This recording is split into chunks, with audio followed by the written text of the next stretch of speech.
From Cape Town to Cofimvaba, the rise and fall of extortion kingpin Yanga Bara Nyalara. Yanga Bara Nyalara, a notorious figure from Cape Town, was fatally shot during a confrontation with police on Thursday, February 20, 2025, near Butterworth in the Eastern Cape.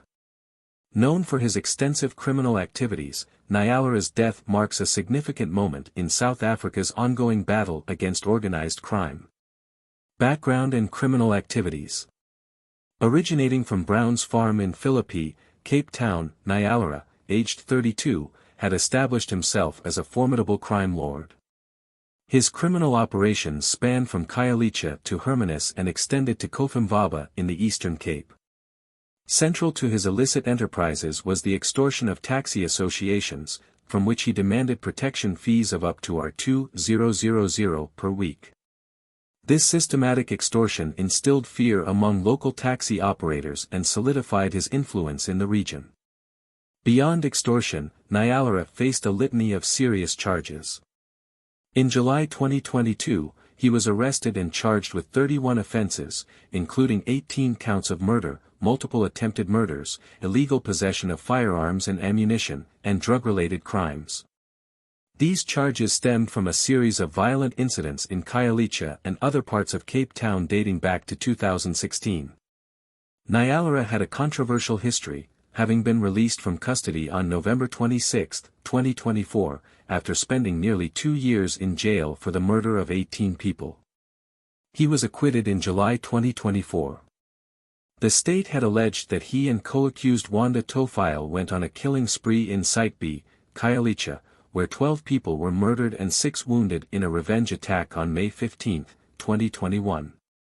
Nyalara was also charged with the murder of 6 individuals in Site C, but all charges were eventually withdrawn, including a business robbery at an MTN store in Cape Town city centre.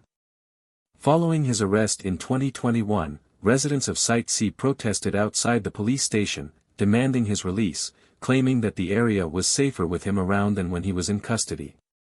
Nyalara is no stranger to run-ins with the law. He has been arrested more than 20 times, with 1 conviction and 3 cases still pending before the courts. He has been implicated in numerous murders, attempted murders, rape, illegal possession of firearms and ammunition, extortion, and robberies. Nyalara had been accused of being a member of a gang that held up customers and employees at an MTN store in Cape Town in 2016.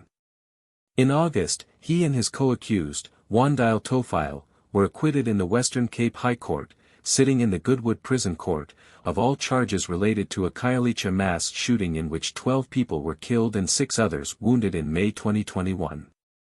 They were acquitted after the sole witness was deemed unreliable by the court. The fatal encounter.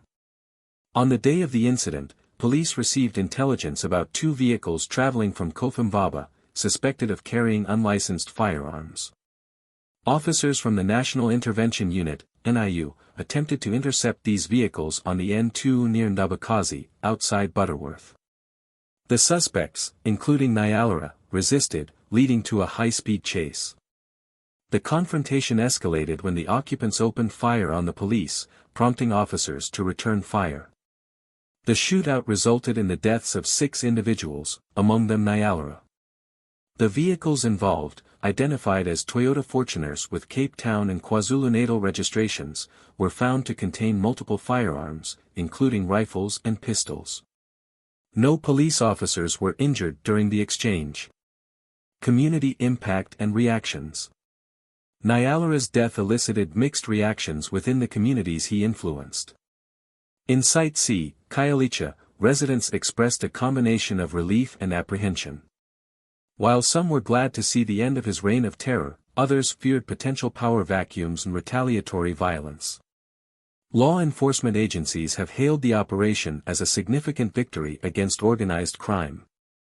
The Independent Police Investigative Directorate, IPID, has initiated an investigation into the circumstances surrounding the shootout to ensure all protocols were followed. What we do know from the Provincial Police Commissioner General Nomtetele Limene is that these suspects were traveling from the unknown location. But what we do understand, at least from one of the senior officials from the police who didn't want to be mentioned, is that they were coming from Cofimvaba, from attending a meeting when they came across the police. And when the police tried to stop them, because they are the wanted suspects, they've been looking for them, they've been hunting them, and they are allegedly involved in a number of crimes. And when they saw the police, they tried to run away, and they started shooting at the police. In fact, they bumped into one of the police vehicles that we saw. I'm not sure, Arabile, if you can see behind me, it's too dark, but the crime scene is still active. One of the cars that bumped the police vehicles veered off the road and plunged into the river on my right-hand side. And the Police Commissioner General Nomtetele Limene explained that these occupants, these suspects were on the run. Police were on their heels when they came across them, and when they tried to stop them and search them, on hearing that there were firearms on board the two vehicles, then they started shooting at the police. Let's take a listen at what the Provincial Commissioner had to say. They tried to stop them once more. The police tried to stop the suspects, whereby the suspects started to shoot at the police.